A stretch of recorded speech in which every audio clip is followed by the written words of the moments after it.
কখনো কি তুমি ভেবে দেখেছো সকল মানুষের থেকে তুমি কি আলাদা করলে সবারই থেকে তোমাকে ইউনিক দেখাবে? শুধুমাত্র তোমার মেধা নয়, তোমার দৈনন্দিন অভ্যাস এবং দৈনন্দিন কাজই তোমাকে সবারই থেকে আলাদা করে। তো আজকে আমরা সেই পয়েন্টসগুলো নিয়ে আলোচনা করব যেগুলি তোমাকে সবারই থেকে ইউনিক বানাবে।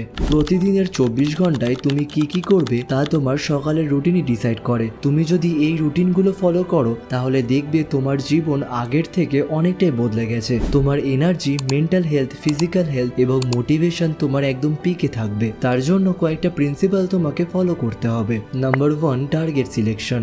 সবারই প্রথম প্রিন্সিপাল হলো সারাদিনে তুমি কি কাজ করবে তার একটি তালিকা তৈরি করো, কিন্তু তাই বলে তুমি সেটা সকালে ডিসাইড করবে না। রাত্রেবেলা ঘুমানোর আগে একটা চার্ট তৈরি করবে এবং সেটাই তোমার পরের দিনের যা যা গোল আছে সেইগুলোকে লিখবে এবং সেটাই তুমি টাইমে শেষ করার টার্গেট রাখবে। বেশিরভাগ মানুষই এই কাজগুলো সকালবেলা ওঠার পরেই করে এবং সেখানেই তার নিজের টাইম হাফ ওয়েস্ট হয়ে যায়। কিন্তু তোমাকে টাইম বাঁচানোর জন্য আগের দিন রাত্রে ঘুমানোর ঠিক 10 থেকে 15 মিনিট আগে এই 3টে কাজ কমপ্লিট করতে হবে। প্রথমে তুমি তোমার সব থেকে ইম্পর্টেন্ট কাজটাকে লেখো, যেটাই তোমার সব থেকে বেশি ফোকাসের প্রয়োজন, যেমন কোনো পড়া অথবা সেটা তোমার প্রজেক্ট হতে পারে। এরপরে তুমি লেখো এই কাজগুলো করার পেছনে তোমার রিজনটা কি, মানে তুমি ভালো নম্বর পেতে চাও অথবা তুমি নিজের কেরিয়ারে কিছু একটা করতে চাও। এরপরে তুমি তোমার স্ট্রেস এবং চিন্তাগুলোকে লেখো, যেইগুলো তোমার মাথায় কাজ করার সময় বারবার ঘোরাফেরা করে। সেইগুলোকে তুমি একটা পেপারে লিখে দাও যাতে পরের দিন সেইগুলো তোমাকে আর ডিস্টার্ব না করতে পারে।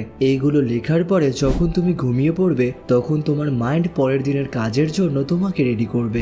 Principal 2, productivity techniques. প্রোডাক্টিভিটি হলো অনেকেরই সফলতার চাবিকাঠি। বেশিরভাগ মানুষজনই ঘুম থেকে ওঠার পরে মোবাইল ইউজ করতে বসে পড়ে। ফোন ইউজ করার ফলে তুমি শুধু জিনিসগুলোকে ফিলই করতে পারবে। হয়তো তুমি ফানি কিছু মিমস দেখে এক্সাইটেড হয়ে পড়ো, অথবা তুমি কোনো ব্যাড নিউজ বা তোমার বন্ধুকে ভালো জায়গায় ঘুরতে দেখে স্ট্রেস ফিল হয়ে পড়ো, যার জন্য কাজের প্রথমেই তোমার ব্রেনটা ড্যামেজ হয়ে যায়। সেই কারণে সকালবেলাতে ঘুম থেকে ওঠার পরে তুমি তোমার মোবাইলটাকে দূরে সরিয়ে রাখবে। শুধু সকালবেলা নয়, যতক্ষণ না তোমার রাত্রের ডিসাইড করা ইম্পর্টেন্ট টাস্কগুলো কমপ্লিট না হচ্ছে ততক্ষণ পর্যন্ত তুমি মোবাইল ধরবে না। Number 3, set intention. তুমি আগের দিন রাত্রেবেলাতে যে রুটিনটা সেট করেছিলে সেটা আজকে তোমাকে বাস্তবে পরিণত করতে হবে। সকালবেলা উঠে তোমার পুরো দিনের ইন্টেনশনটা তোমাকে সেট করতে হবে। কিন্তু তুমি যদি ঘুম থেকে ওঠার সঙ্গে সঙ্গে মোবাইল নিয়ে বসে পড়ো তাহলে এটা কখনোই বাস্তবিত হবে না।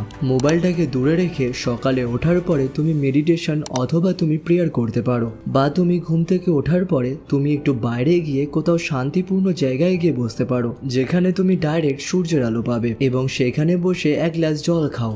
এরপরে তুমি নিজেই লক্ষ্য করবে তুমি ভেতর থেকেই নিচে মোটিভেট ফিল করছো এবং এরপরেই তুমি তোমার সব থেকে ইম্পর্টেন্ট কাজটা করতে বসে পড়ো, কারণ সকালবেলাতে তোমার এনার্জি পুরো দিনের তুলনায় সব থেকে হাই থাকে এবং এরপরেই তুমি তোমার বাকি কাজগুলো করতে পারো।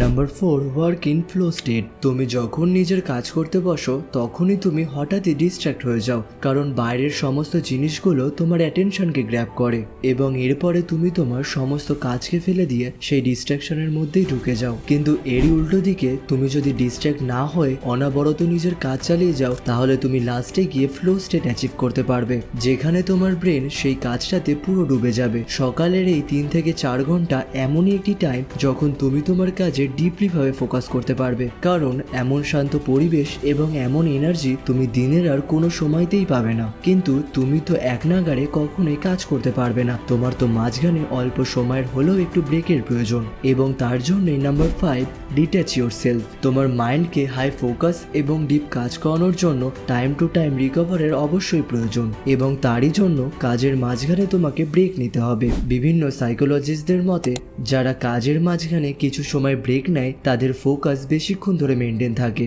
সেই কারণে তুমিও কাজের ফাঁকে ছোট্ট ব্রেক নাও। কাজ করতে করতে যখনই তুমি লক্ষ্য করবে তোমার অ্যাটেনশন কমে যাচ্ছে অথবা তুমি ভেতর থেকে ডিস্ট্রাকশন ফিল করছো তখনই তুমি 10 থেকে 15 মিনিটের একটা ব্রেক নাও এবং এই ব্রেকে তুমি কখনোই মোবাইল ইউজ করবে না। এই টাইমে তুমি নিজের বডি মুভ করো অথবা তুমি কোনো সিম্পল এক্সারসাইজও করতে পারো। তো আজকে এইটাই ছিল আমাদের ভিডিওটি তোমার কাছে যদি ইনফরমেটিভ মনে হয় অবশ্যই চ্যানেলটিকে সাবস্ক্রাইব করে আমাদের পাশে থাকবে। আবারই দেখা হবে এমনই কোনো সুন্দর কন্টেন্টের সঙ্গে। এতদূর দেখার জন্য সবাইকে অসংখ্য ধন্যবাদ।